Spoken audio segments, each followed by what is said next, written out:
A baseball super agent does a super job at screwing over Julio Urias.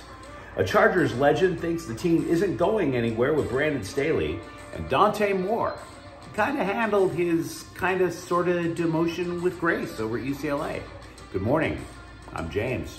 This is your daily dose of sports and snark for the greatest sports city in the world, Los Angeles. This is the Faithful Angelenos Morning Report. It is August 31st, 2023. It's a glorious day. I plan on enjoying it. Had a glorious evening with the wife last night. Not sharing.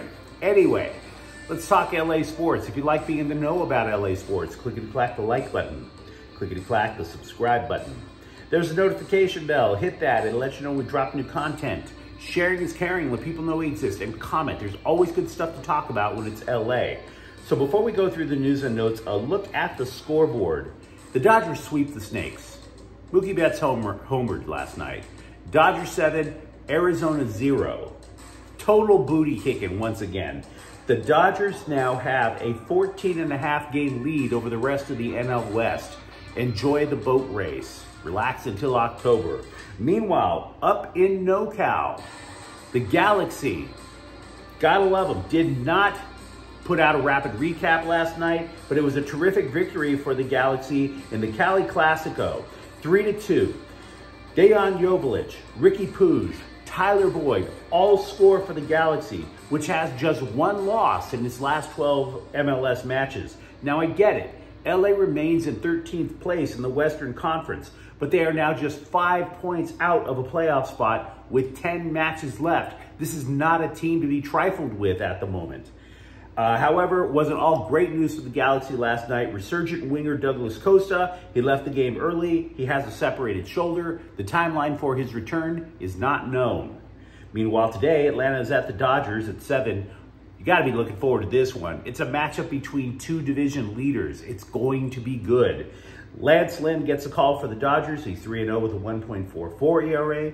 Spencer Strider is 15-4 with a 3.46 ERA. And in the WNBA, Seattle is in town to play Sparks. 7 o'clock. LA has to win its final 5 games in order to finish at 500. Scott Boras is a so-called super agent, and he represents former Dodgers outfielder Cody Bellinger. Boras strongly hinted in a recent interview with USA Today that the Dodgers medical staff let the former MVP down. Quote, "He was hurt. Plain and simple. He has surgery, and the Dodgers asked him to play with a 35% strength deficiency. And then with COVID, he was deprived of the expert medical treatment. He didn't have the shoulder strength. You don't just go from a 900 OPS to a 500 OPS without understanding the impact of the injury. So when he became a free agent, Cody told me, I want to go to teams that know me best, and I want to go where people understand me," unquote.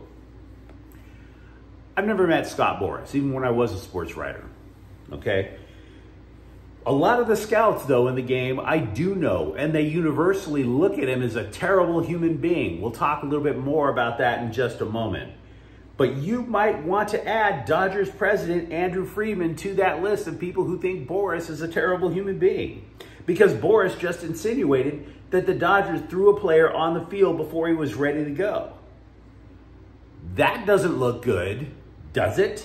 So Friedman, as you might imagine, didn't take too kindly to it.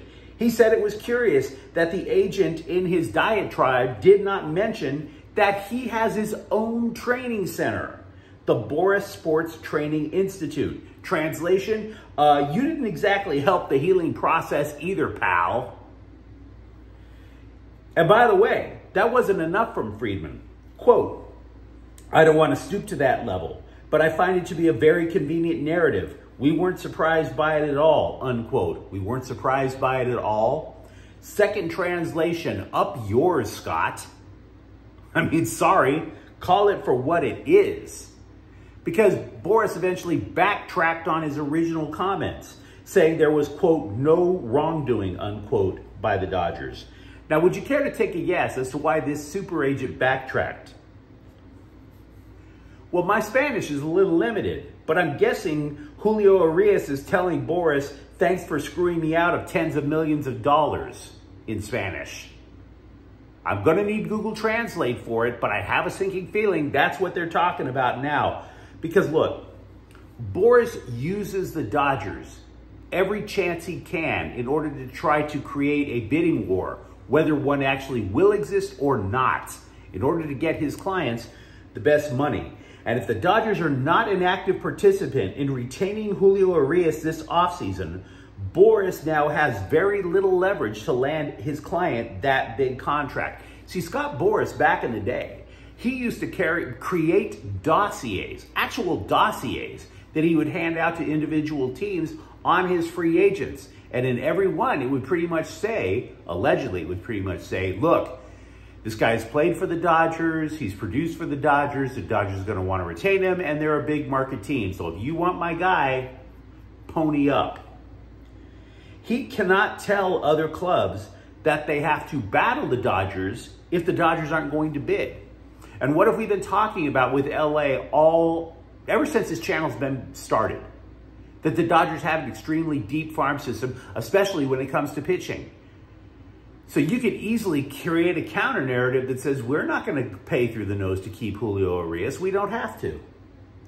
This is all extremely stunning to me. Scott Boras has been long considered one of the most powerful people in baseball. You think he would know better than to open up his trap and to talk crap about a major market team like that. He's more powerful than some of the owners. He's more powerful than hundreds of players. The man's influence was once so pronounced that there was a time where Scott Boras was considered the de facto general manager of the Dodgers back in the day. You remember a guy named Kevin Malone when he was the GM? The Dodgers were owned by Fox, so they hand Kevin Malone a blank check. He signs Kevin Brown, J.D. Drew, Derek Lowe, Darren Dreifort, Chan-Ho Park, all of them Scott Boras clients. Scott Boras is clients, and by proxy, Scott Boras were getting paid through the nose. Boras was a master back then at creating FOMO, fear of missing out. He'd make big market teams like the Dodgers fearful of losing top players and then get the Dodgers or other teams to overpay. But Andrew Friedman does not play that game. He doesn't. Friedman is not afraid to let Boras clients go now. Corey Seager, Max Scherzer, Hyun-Jin Ryu, and Bellinger. Put all of that into the cake, and you have to wonder just how costly this stupid, unforced error comment by Boras will be for his clients. Baseball is extremely gossipy.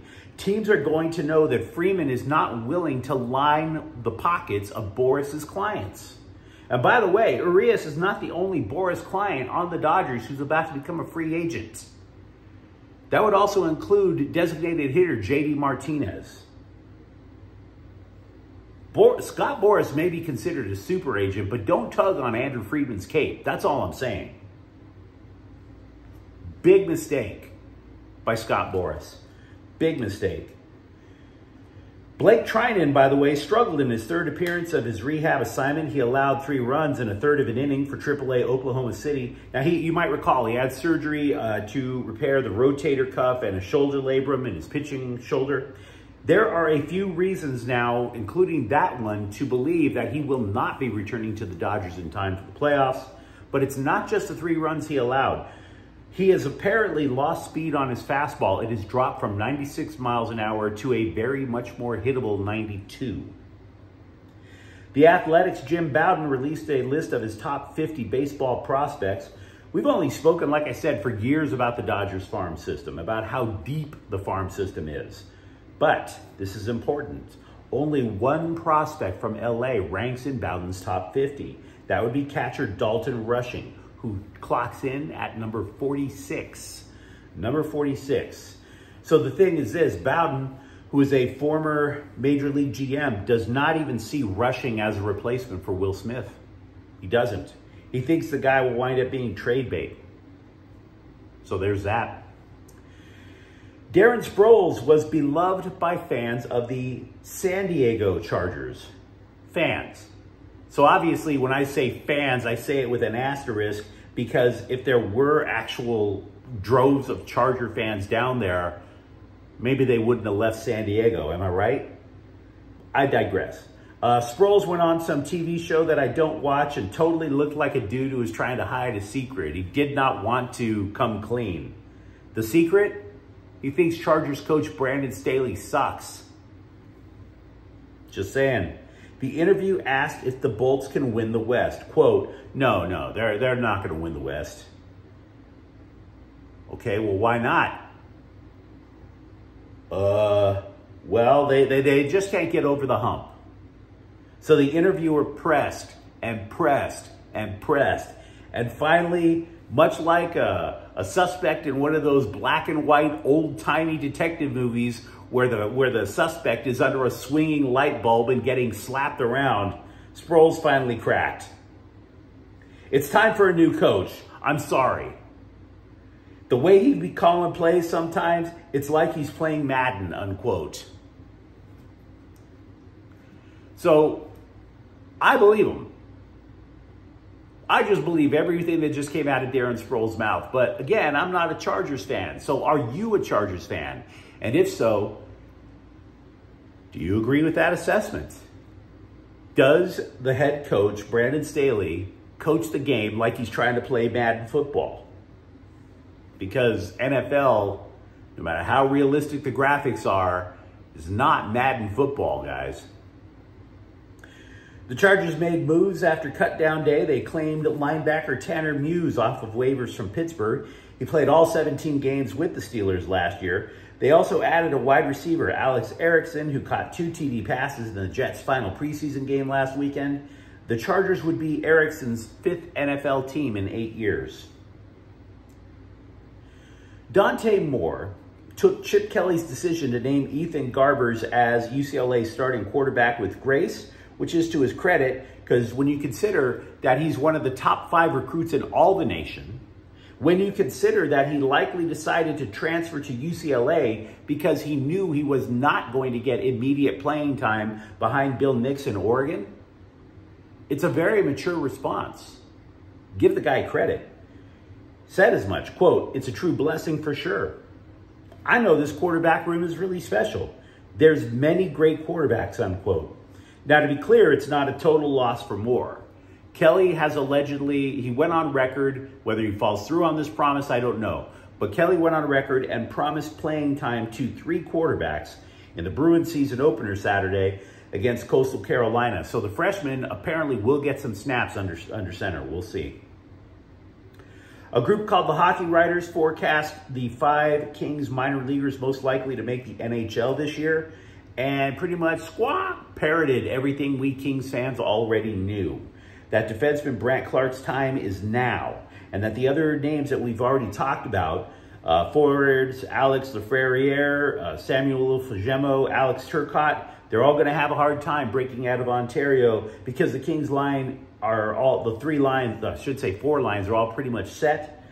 But they did mention that goalie Eric Portillo might have a shot of making the team if the net minding really stinks up the joint. The Athletic is reporting that FC Barcelona is discussing acquiring LAFC defender Mamadou Fall. He's 20, from Senegal. He would be the second Angeleno that the La Liga giant has acquired in the last year, the other being Julio Urias of the Galaxy. However, being signed by Barca is not an assurance that you're going to play. Araujo, for example, was put on loan to Las Palmas this season. Give the Rams credit. They realize that you actually have to have a kicker at some point during a football game. They rooted through the waiver wire, and they've added Brett Maher, formerly of Denver. The dude converted 4 of 6 field goal attempts in the preseason, but if you watch a lot of NFL, you might remember this guy. He used to play for Dallas last year, as a matter of fact. Missed 4 out of 5 extra point attempts for Dallas in a playoff game last year. And the interwebs, they were a-buzzing about that. So I don't know if this guy is the solution, but he does get a chance to extend his career and rebuild his resume. But you let me know what you think in the comments thread. Was Scott Boras right, or did Scott Boras screw his client, or both? For that matter, Are the Chargers better off if they cut the cord from Brandon Staley? If you enjoyed the content, don't forget to subscribe to Faithful Angelenos. We're talking LA sports every single day here. Thank you for watching. I'm James. We'll be back tomorrow. Faithful Angelenos is a Quien Corte El Queso production. Take care.